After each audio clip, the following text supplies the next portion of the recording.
बागलाण तालुक्यातील कांदा उत्पादक शेतकऱ्यांनी आज सकाळी तहसील कार्यालयात अनोखे आंदोलन केले।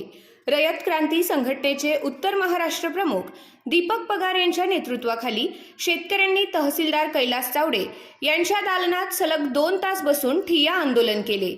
चालू वर्षी बागलाण व नाशिक जिल्ह्यात कांद्याचे उत्पादन मोठ्या प्रमाणात झाले असले तरी त्याचे बाजारभाव अत्यंत कमी असल्याने शेतकऱ्यांना उत्पादनाचा खर्चही निघत नसल्याचे शेतकऱ्यांनी सांगितले।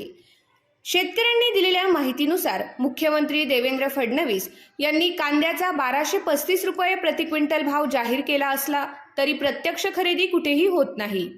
शेतकऱ्यांचा आरोप होता की जरी खरेदी झाली तरी ती फक्त ठराविक नाफेडच्या दलालांना फायदा पोहोचवण्यासाठी होते, तर कांदा उत्पादक उपाशी राहत आहेत। त्यामुळे शेतकऱ्यांचा रोष वाढला आहे।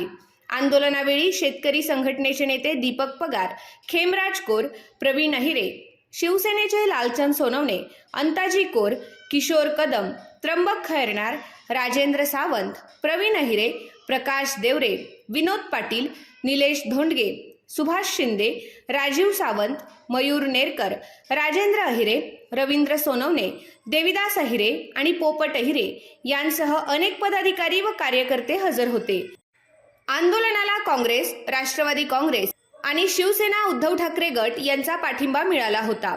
शेतकऱ्यांनी तहसीलदार व तालुका कृषी अधिकारी नरेंद्र महाले यांच्याकडे निवेदन देऊन कांद्याला हमीभाव जाहीर करण्याची, कमी भावात विक्री झालेल्या कांद्याला अनुदान देण्याची, बाजार समितीच्या पावत्या पक्क्या व कम्प्युटराइज स्वरूपात देण्याची, अवकाळी पाऊस व गारपिटीमुळे नुकसान झालेले शेतकऱ्यांचे पंचनामे त्वरित त्यांच्या खात्यावर जमा करण्याची आणि मागील पीक विमा भरपाई ताबडतोब देण्याची मागणी केली।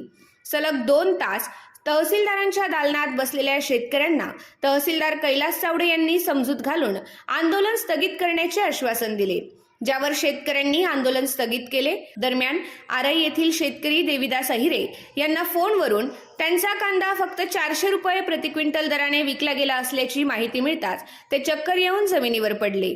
त्यांना निंबू पाणी देऊन शुद्धीवर आणण्यात आले आणि या घटनेमुळे शेतकऱ्यांचा संताप वाढला व ते सरकार विरोधात घोषणा देऊ लागले।